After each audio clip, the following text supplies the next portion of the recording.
दिनै जोंहा मैया देरहानाय बे बिनाकाता समबायाव इलेक्शनाव जों मैया देरहादों 15 जननि गेजेराव 11 जन आरो दिनै जों बिथांमोनखौ बे शेयार हल्डार मानगोनां शेयार हल्डार बिथांमोनखौ जों दिनै देरहानाय जायफोर बिथांमोनखौ जों बरायदों पार्टिनिफ्राय गांसे आर'नाइ होयै होयै बिथांमोनखौ जों बरायदों आरो बे बरायनायनि ओंथिया जाहैबाय बिथांमोनहा बहुत मानि खस्थ' खालामनानै मैया रिजाल्टआव उथ्रिनो हादों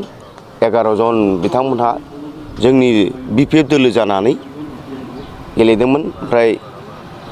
जों बिपिएफ दोलो हान्जा जानाय दिनै बिथांमोनखौ जों गोसो गोरबोजों बरायदों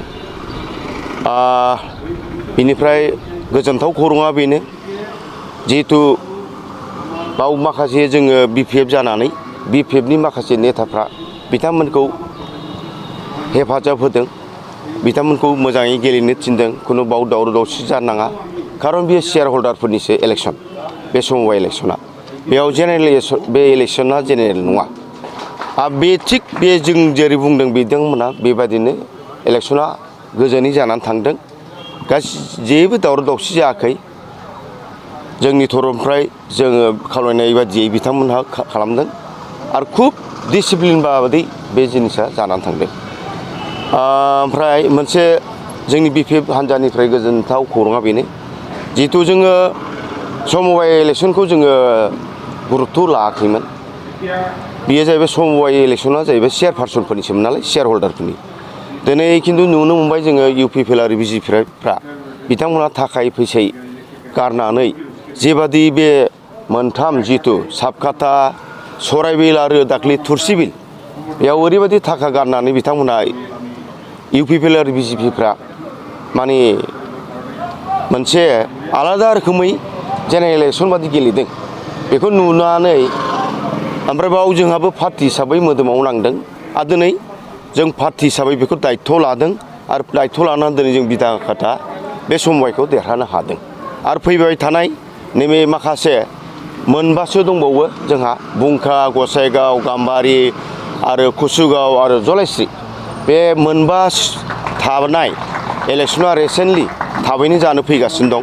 आरोबावबो जोङो गोसो मोदोम होनानै पार्टि जानानै बिथांमोन बै मेम्बारफोरखौ शेयार हल्डारफोरखौ जोङो बुथुमनानै बिथांमोनजों रायज्लायनानै जों मोजां इलेक्सन गेलेहोगोन आरो जोङो बिपिएफ दोलो हान्जानिफ्राय देरहाहोजोबगोन बेखौ जोङो आं दिनै रोखायै बुंनाय जाबाय गोजोन्थों 2024आथ' फैगासिनो दं नंगौ जोंना हाग्रामा सारा जोंनि बिपिएफ दोलो हान्जानि मुरबि हाग्रामा सारा बुंबोगासिनो दङ जितु रेलिनि गेजेरजों थांनाय नैबे दानाव गासिबो 40तानि समिस्थियाव बिटिसिआव थाबायनानै रेलि खालामनानै मिटिं खालाम बे खोथाखौ बुंबोगासिनो दं जिहेतु दा मोननै समिस्ति एसटि जोंनिफ्राय डिमान्ड खालामनाय जों माबाफ्रा उदालगुरि मोनसे जागोन आरो नैबे क'क्राझार एसटि समिस्ति दा मोननैयावबो जोङो बिपिएफ हान्जा जानानै गेलेगोन सिंगेल पार्टि मोनसे हारसिङैनो रावनिबो जों बाहाय साहाय्य लानाय नङा होनदों सारा जोंहाथ' उफाय गैया गोजौनि निर्देश निस्सय जोङो मोजां रोखोमै इलेक्सनखौ देरहानायनि थाखाय जों खामानि मावगासिनो दङ आरो फैबाय थानाय नैबे 2024आव बे मोननैबो सिट एमपिखौ जों निस्सय बिपिएफ हान्जाया उथ्रिनो हागोन देरहानो हागोन बेखौ मिजिं थिनानै जों खामानि मावगासिनो दं आरो बे साक्सेस जागोन बे दिनैनि दिनाव जों एकदम स्पस्ट नुजाखाबाय गोजोन्थों।